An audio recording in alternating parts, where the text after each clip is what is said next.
Menurut pendapat Anda, atau jika kita mencoba membuat prediksi rasional, berapa lama Indonesia membutuhkan waktu untuk benar-benar menjadi negara maju? Yang dimaksud di sini bukan sekadar angka ekonomi yang tinggi, tetapi sebuah kondisi di mana masyarakatnya teredukasi dengan baik, memiliki tingkat pendidikan per kapita yang tinggi, melahirkan inovator di bidang teknologi, serta aktif berkontribusi dalam upaya penyelamatan bumi dan keberlanjutan lingkungan. Dalam analisis dan skema yang coba saya susun, Indonesia memiliki peluang untuk mencapai kondisi tersebut dalam rentang waktu sekitar 30 hingga 50 tahun ke depan. Perkiraan ini bukan tanpa dasar.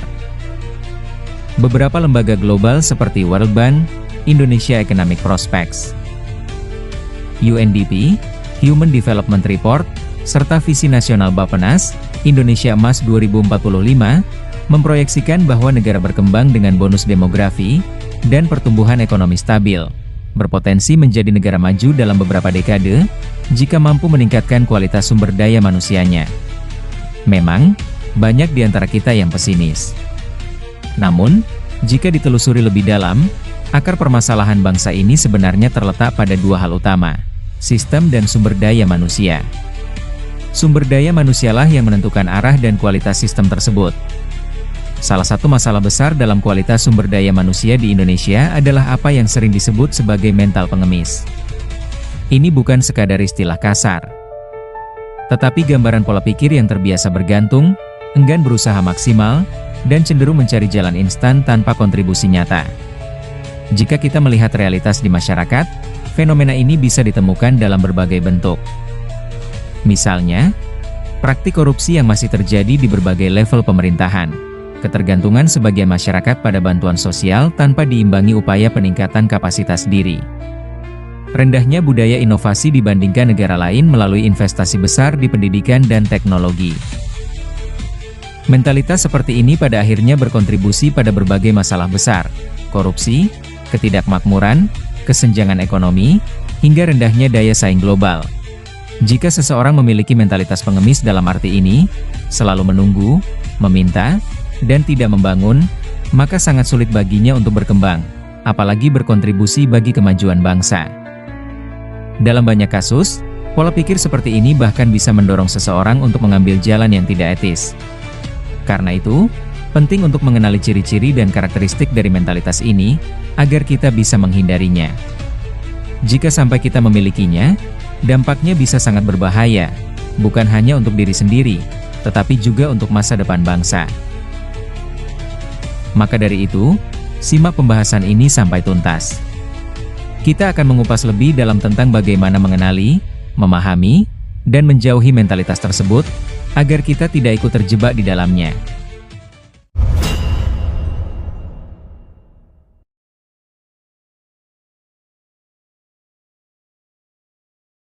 Kita seringkali melihat berbagai postingan dan juga iklan, khususnya di platform seperti YouTube, yang menampilkan narasi tentang pendidikan, baik itu pesantren maupun lembaga pendidikan Islam lainnya, dengan cara yang menurut saya perlu kita kritisi. Dalam tayangan tersebut, seringkali ditampilkan anak-anak dengan kondisi yang sangat memprihatinkan, pakaian lusuh, wajah lelah, dan suasana belajar yang kumuh. Mereka kemudian ditampilkan sedang berdoa untuk para donatur, mendoakan agar sukses, agar kaya, sambil diiringi permohonan bantuan berupa Al-Quran, uang, atau kebutuhan lainnya. Yang menjadi sorotan di sini adalah cara penyampaiannya. Kemiskinan ditampilkan secara terang-terangan, bahkan dijadikan nilai jual utama. Kitab suci yang sudah rusak, tidak bersampul, dan lecek ditampilkan sebagai bukti. Tempat belajar yang kotor dan tidak layak juga diekspos secara besar-besaran. Bahkan, ada narasi yang menggambarkan santri hanya makan nasi dengan garam karena kekurangan dana. Fenomena seperti ini, jika kita telah lebih dalam, bukan sekadar ajakan donasi biasa. Ini sudah masuk ke dalam bentuk eksploitasi kemiskinan. Dan disinilah letak masalah utamanya. Padahal, jika dilihat dari sisi lain, mereka mampu memasang iklan secara masif di platform digital seperti YouTube, TikTok, dan platform digital lainnya. Tentu itu membutuhkan biaya yang tidak sedikit. Artinya, ada uang atau sumber daya yang sebenarnya bisa dialokasikan untuk hal yang lebih produktif, seperti membangun usaha mandiri, meningkatkan kualitas pendidikan, atau menciptakan sistem ekonomi yang berkelanjutan. Sekali lagi, yang perlu digarisbawahi bukanlah soal mengajak orang berdonasi. Donasi adalah hal yang baik, bahkan dianjurkan dalam banyak ajaran agama. Namun, yang menjadi persoalan adalah ketika kemiskinan itu dieksploitasi untuk menarik simpati secara berlebihan. Anak-anak kecil ditampilkan dalam kondisi paling lemah mereka. Suara dibuat memelas. Visual disusun untuk menggugah rasa kasihan. Bahkan simbol suci seperti Al-Quran ditampilkan dalam kondisi rusak, yang secara tidak langsung memberi kesan negatif terhadap martabat ajaran itu sendiri. Jika dibandingkan dengan fenomena lain, misalnya di sebagian di negara tertentu, ada pendekatan yang berbeda. Beberapa tokoh religius justru berkebalikan, malah menampilkan keberhasilan, kemakmuran, dan pencapaian sebagai bentuk berkat atau bukti hasil dari kedekatan spiritual mereka kepada Tuhan. Mereka tampil percaya diri, menunjukkan kesuksesan sebagai representasi nilai yang mereka yakini. Terlepas dari setuju atau tidaknya kita terhadap pendekatan tersebut, ada satu hal yang bisa dipelajari: mereka tidak menjual kemiskinan sebagai identitas. Sementara di sisi lain, kita masih sering menemukan praktik penggalangan dana dengan cara turun ke jalan, membawa proposal, bahkan menggunakan kendaraan untuk meminta sumbangan secara langsung. Kini, metode itu berkembang ke ranah digital dengan pola yang sama, meminta, sambil menampilkan penderitaan. Inti kritik di sini tetap sama, bukan pada aktivitas meminta bantuan, tetapi pada cara yang digunakan, yaitu mengeksploitasi kondisi lemah untuk membangun rasa kasihan. Dan disinilah kita masuk pada konsep mental pengemis.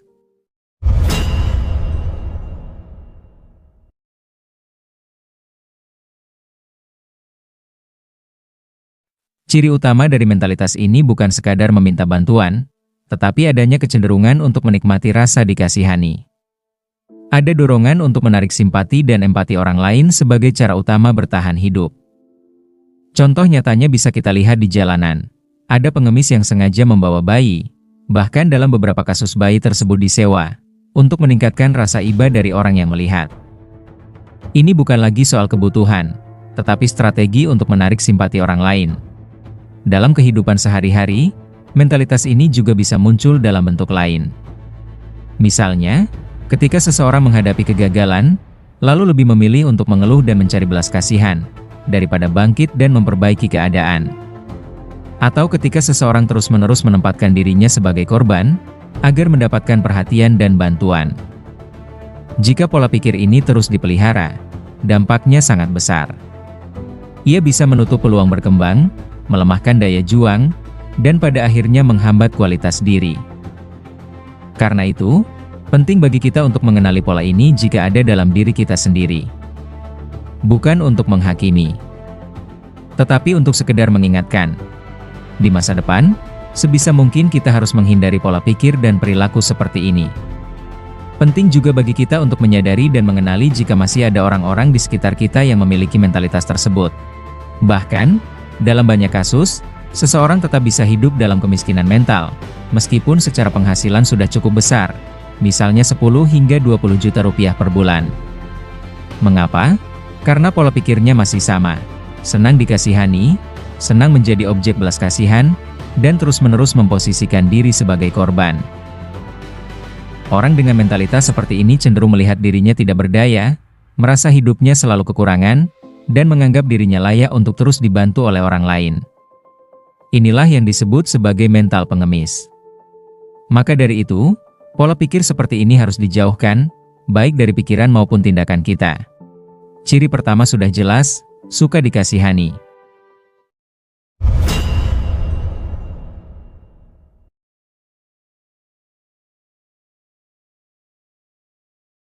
Kemudian, ciri kedua adalah merasa dirinya sudah berada di titik mentok, tidak ada jalan keluar.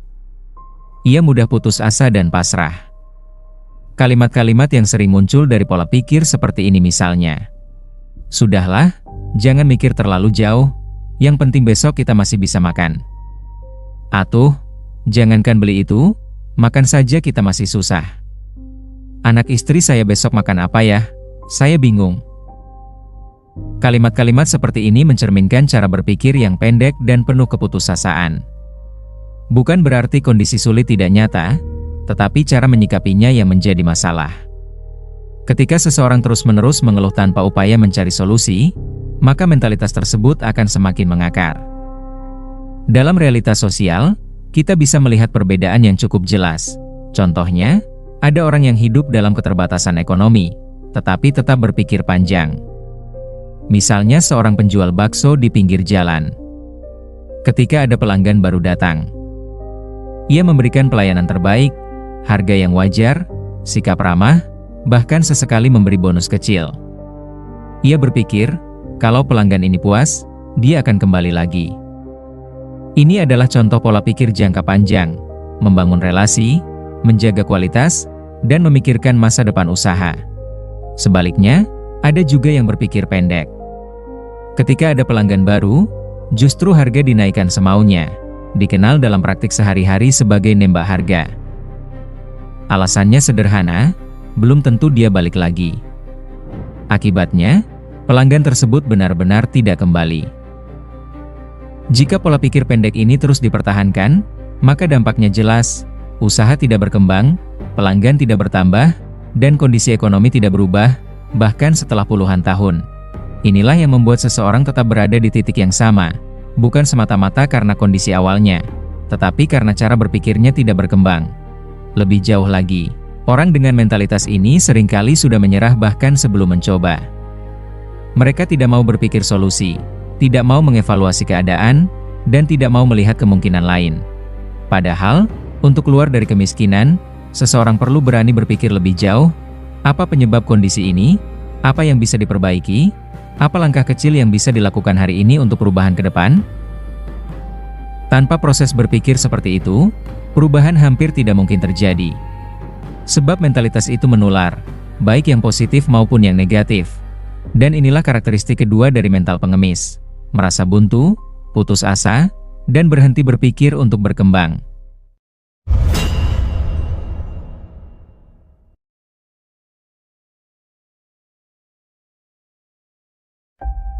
Ciri ketiga dari orang-orang yang memiliki mental pengemis adalah selalu berharap pada pihak lain.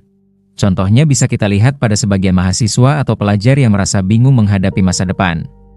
Misalnya, ada yang mengatakan, "Saya jurusan bisnis manajemen, tapi saya tidak punya harapan. Lapangan kerja sulit, lulusan semakin banyak. Saya berharap pemerintah bisa membuka lebih banyak pekerjaan." Sekilas, ini terdengar wajar. Namun, jika ditelaah lebih dalam, pola pikir seperti ini berbahaya jika terus dipelihara. Karena ia menjadikan pihak lain sebagai sumber utama harapan hidupnya. Ketika seseorang menggantungkan masa depannya sepenuhnya pada pemerintah, institusi, atau orang lain, maka ia kehilangan kendali atas dirinya sendiri. Padahal, dalam realitas ekonomi modern, kemampuan adaptasi, kreativitas, dan inisiatif pribadi justru menjadi kunci utama untuk bertahan dan berkembang. Dalam kehidupan sosial sehari-hari, pola ini juga sering terjadi. Misalnya, ketika seseorang melihat tetangganya sukses, lalu berpikir, "Wah, dia kaya. Mungkin saya bisa pinjam uang nanti." Atau saudara saya kerja di BUMN, pasti punya banyak uang, bisa bantu saya. Jika pola pikir seperti ini terus dipelihara, maka hidup akan selalu bergantung pada orang lain. Tidak ada dorongan untuk mandiri. Hal serupa juga terlihat ketika seseorang menghadapi musibah. Ketika diwawancarai, respons yang sering muncul adalah, "Kami berharap pemerintah segera memberikan bantuan." Memang, dalam banyak kasus, bantuan pemerintah adalah hak warga negara. Namun, jika yang dipikirkan hanya menunggu bantuan tanpa memikirkan langkah mandiri, maka ini menjadi masalah mentalitas. Boleh jadi seseorang berada dalam kondisi miskin, tetapi jika ia terus mengeluh tanpa berusaha mencari jalan keluar, maka kemiskinan itu akan semakin mengakar. Karena itu, pola pikir yang perlu dibangun adalah sebaliknya. Jika ingin sukses, jangan mulai dari siapa yang bisa membantu saya, tetapi mulai dari, apa yang bisa saya lakukan? Langkah apa yang bisa saya ambil hari ini? Kemampuan apa yang bisa saya kembangkan? Misalnya, saya ingin sukses, saya ingin memperbaiki kondisi ekonomi. Saya ingin membahagiakan orang tua. Maka fokusnya harus pada rencana dan tindakan. Saya akan belajar ini, saya akan mencoba usaha ini, saya akan memperbaiki kebiasaan ini. Bukan, saya berharap orang itu membantu saya. Saya berharap ada yang memberi saya peluang. Perlu dipahami juga, ketika kita sedang berada dalam kondisi sulit atau terkena musibah, bukan berarti kita menolak bantuan. Bantuan tetap penting, dan dalam konteks negara, pemerintah memang memiliki kewajiban untuk membantu masyarakat. Namun, yang harus menjadi fokus utama adalah, apa yang paling bisa saya lakukan untuk keluar dari kondisi ini, bagaimana saya memperbaiki keadaan, bagaimana saya mengurangi ketergantungan, bagaimana saya membangun kembali diri saya.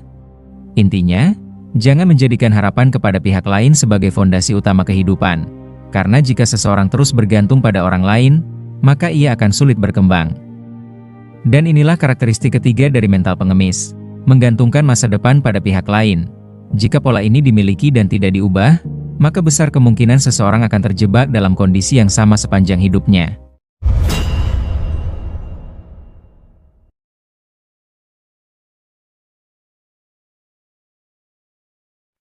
Kemudian, ciri keempat dari orang-orang yang memiliki mental pengemis adalah keinginan serba instan. Segala sesuatu ingin dicapai dengan cepat, tanpa proses yang jelas. Misalnya, ada yang bertanya, gimana tips cepat jadi YouTuber sukses? Atau gimana cara instan jadi freelancer yang berhasil? Padahal, dalam realitasnya tidak ada satu rumus tunggal yang bisa langsung ditiru. Setiap orang memiliki proses, tantangan, dan pendekatan yang berbeda. Ada yang memulai tanpa kemampuan editing, ada yang belajar dari nol, ada yang jatuh bangun bertahun-tahun sebelum akhirnya berhasil. Karena itu, ketika seseorang hanya mencari tips instan tanpa mau memahami prosesnya, disitulah letak masalahnya. Ia tidak ingin berproses, tetapi ingin langsung hasil. Mentalitas seperti ini sangat berbahaya. Dalam banyak kasus, keinginan serba instan ini bisa mendorong seseorang untuk mengambil jalan pintas yang tidak benar. Contoh nyata bisa kita lihat dalam praktik rekrutmen kerja atau jabatan. Misalnya, seseorang ingin menjadi pegawai negeri. Alih-alih menempuh jalur yang benar, ia justru memilih menyogok dengan uang ratusan juta rupiah demi lolos seleksi. Masalahnya tidak berhenti di situ. Ketika seseorang sudah mengeluarkan uang besar untuk membeli posisi, sementara gaji resminya tidak sebanding dengan biaya yang dikeluarkan, maka muncul dorongan untuk mengembalikan modal. Dari sinilah praktik korupsi sering terjadi. Ada kasus di mana oknum birokrat mengakui bahwa mereka meminta tambahan di luar anggaran resmi, dengan alasan gaji kecil. Padahal, jika sejak awal sadar bahwa penghasilan tidak besar, mengapa harus memaksakan diri masuk dengan cara menyogok? Contoh nyata lainnya bisa kita lihat dalam dunia politik. Misalnya, seseorang mencalonkan diri sebagai anggota legislatif dengan meminjam dana besar dari partai atau pihak tertentu, bahkan bisa mencapai miliaran rupiah. Namun, setelah terpilih, penghasilan resminya tidak cukup untuk menutup utang tersebut. Dalam kondisi seperti ini, sebagian orang akhirnya tergoda untuk melakukan praktik korupsi demi menutupi kekurangan. Fenomena ini bukan sekadar asumsi. Awalnya bergantung pada pihak lain, tetapi berujung pada pelanggaran hukum. Jawabannya kembali pada satu hal, mentalitas instan. Ingin cepat mendapatkan posisi, ingin cepat mendapatkan uang, ingin cepat terlihat berhasil. Akhirnya, proses diabaikan, etika dilanggar. Padahal, menurut berbagai kajian pembangunan ekonomi, kemajuan individu maupun negara sangat ditentukan oleh kualitas proses, bukan sekadar hasil instan. Yang menarik, orang dengan mental seperti ini belum tentu terlihat miskin secara materi. Bisa saja ia memiliki gaji 20 atau 30 juta rupiah per bulan. Namun, jika pola pikirnya masih ingin jalan pintas, masih menghalalkan segala cara, maka secara kualitas hidup ia tetap miskin. Hidupnya tidak stabil, penuh tekanan, dan jauh dari keberkahan. Lebih luas lagi, jika mentalitas seperti ini dimiliki oleh banyak orang dalam satu negara, maka dampaknya akan sangat besar. Negara akan sulit maju, karena banyak yang ingin hasil cepat tanpa membangun kualitas. Banyak yang bergantung pada cara instan, bukan inovasi. Banyak yang menghalalkan cara demi keuntungan jangka pendek. Padahal, negara maju dibangun oleh masyarakat yang mau berproses, berpikir jangka panjang, dan menjaga integritas. Karena itu, jika kita ingin Indonesia maju dalam 30 hingga 50 tahun ke depan, maka salah satu kuncinya adalah memperbaiki mentalitas ini. Jika mental pengemis, yang suka dikasihani, mudah putus asa, bergantung pada orang lain, dan ingin serba instan, bisa dikurangi secara signifikan, maka percepatan kemajuan bangsa bukan hal yang mustahil. Perubahan tidak selalu harus dimulai dari sistem besar. Ia bisa dimulai dari cara berpikir setiap individu. Semoga ini bisa menjadi bahan refleksi. Bagaimana menurut Anda? Silahkan tuliskan pendapat Anda.